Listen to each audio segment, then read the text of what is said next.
June 21st, 2025, Trump launches a strike on Iran's nuclear facilities. Israel calls their mission Rising Lion.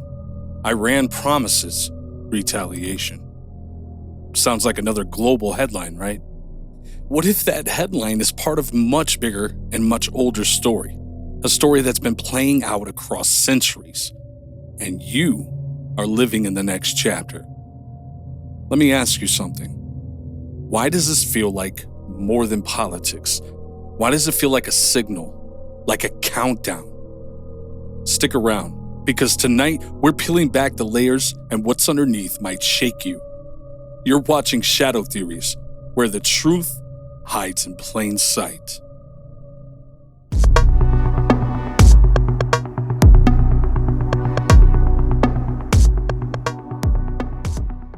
Trump sends in B-2 bombers and targets Fordo, Natanz, and Isfahan, all major nuclear facilities completely gone. 30,000-pound bunker busters go in, boom. No warning, no Congress, no waiting. Was this aggression or was it prevention? Because some people believe Trump's trying to stop World War III before it even starts. They're saying he's playing 4D chess, eliminating threats before they can grow. But even if that's true, why does it feel like we've seen this before? Same plotline, different actors, and every time more chaos, more control, and less freedom. And then Trump posts, "Make peace or make history." Sounds deep, right? But what does that even mean? And who's defining the history we're making? Because I don't remember voting for this storyline. A short time ago, the U.S. military carried out massive precision strikes on the three key nuclear facilities in the Iranian regime: Fordo, Natanz, and Isfahan. Everybody heard those names for years as they built this horribly destructive enterprise. Our objective was the destruction of Iran's nuclear enrichment capacity and a stop to the nuclear threat posed by the world's #1 state sponsor of terror. Tonight, I can report to the world that the strikes were a spectacular military success. Iran's key nuclear enrichment facilities have been completely and totally obliterated. Iran, the bully of the Middle East, must now make peace. If they do not, future attacks will be far greater and a lot easier. Let's talk about the mission name, Rising Lion. Now, that's not a tactical term. That's a signal. Lions, fire, vengeance. It's not about the targets. It's about the message. This is symbolic warfare, guys. And there's a reason they chose Iran. Because you know what Iran used to be, right? Ancient Persia. If you've ever studied prophecy, even just a little bit, then you would know Persia shows up quite a lot. From Daniel to Revelations, Persia is a key player. So it is a coincidence that this region is being stirred up again, right? Are we walking right into something foretold? Are we really that blind, that distracted that we can't recognize it? I know I'm not alone. Republic of Iran, His Excellency Abbas Araghchi has arrived in the conference hall taking place.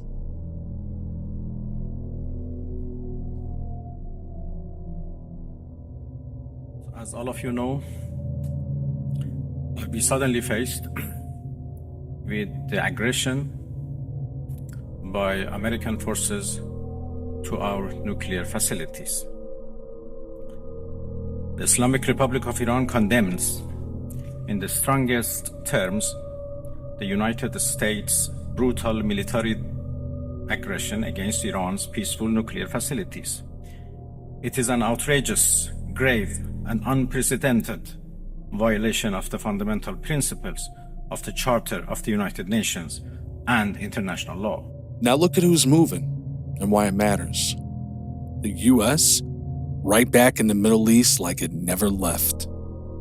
Russia's not just condemning these strikes, they're openly warning about consequences. China's doing the same. In fact, Putin and Xi, they had a call. They said these strikes, these attacks violated international law. And China is Iran's top oil buyer. So, of course, they said diplomacy, not bombs, is the answer. But Iran responded loud and clear, saying all options are on the table. Can only guess what that means, right? So let me ask you this. When the US, Israel, Iran, Russia, and China are all on the same board, who's moving the pieces? And more importantly, where does all of this lead? For 40 years, Iran has been saying death to America, death to Israel. They have been killing our people, blowing off their arms, blowing off their legs with roadside bombs. That was their specialty. We lost over 1,000 people, and hundreds of thousands throughout the Middle East and around the world have died as a direct result of their hate. In particular, so many were killed by their general, Qasem Soleimani. I decided a long time ago that I would not let this happen. It will not continue. The warmongering and lawless administration in Washington is solely and fully responsible for the dangerous consequences and far-reaching implications of its act of aggression. The U.S. military attack on the territorial integrity and national sovereignty of a UN member state carried out with genocidal Israeli regime, carried out in collusion with the genocidal Israeli regime, has once again revealed the extent of the United States' hostility towards the peace-seeking people of Iran, who will never compromise over their independence and sovereignty.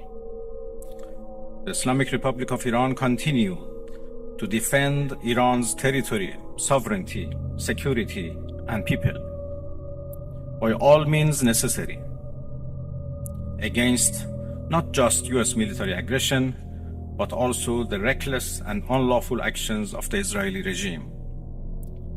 While President Trump was elected on a platform of putting an end to America's costly involvement of forever wars in our part of the world, he has betrayed not only Iran by abusing our commitment to diplomacy, but also deceived his own voters by submitting to the wishes of a wanted war criminal who has grown accustomed to exploiting the lives and wealth of American citizens to further the Israeli regime's objectives.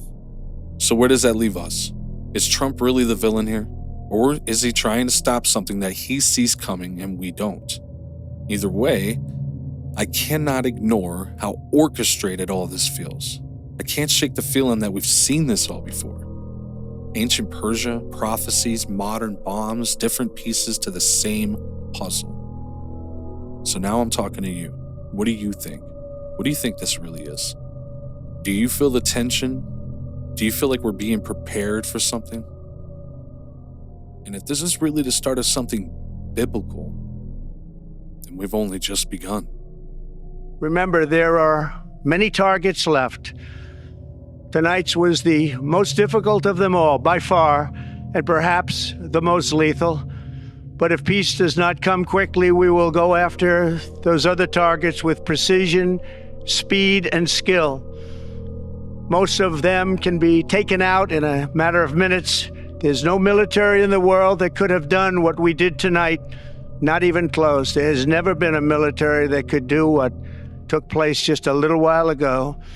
Tomorrow, General Kane, Secretary of Defense, Pete Hegseth will have a press conference at 8 a.m. at the Pentagon. And I want to just thank everybody, and in particular, God. I want to just say we love you, God, and we love our great military. Protect them. God bless the Middle East. God bless Israel, and God bless America. Thank you very much. Thank you. Hi, I'm Diane Macedo. We are interrupting your regular programming with breaking news from the Middle East. Iranian state TV is reporting that Iran has attacked a U.S. airbase in Qatar. Al Udeid Air Base is the largest U.S. airbase in the Middle East, with 10,000 troops estimated to be stationed there. The base is also host to U.S. Central Command's regional headquarters and command facilities for special forces. And before I can even put this video out, I see the news. Iran has attacked the United States. It might be time to start praying. All right, guys, drop your theories in the comments. Let's break this down together. And hey, before you go, please like the video if this hit a nerve. Subscribe so you never miss another episode. Hit that bell because what we uncover next might be exactly what they're trying to bury. And as always, sometimes the truth is stranger than fiction.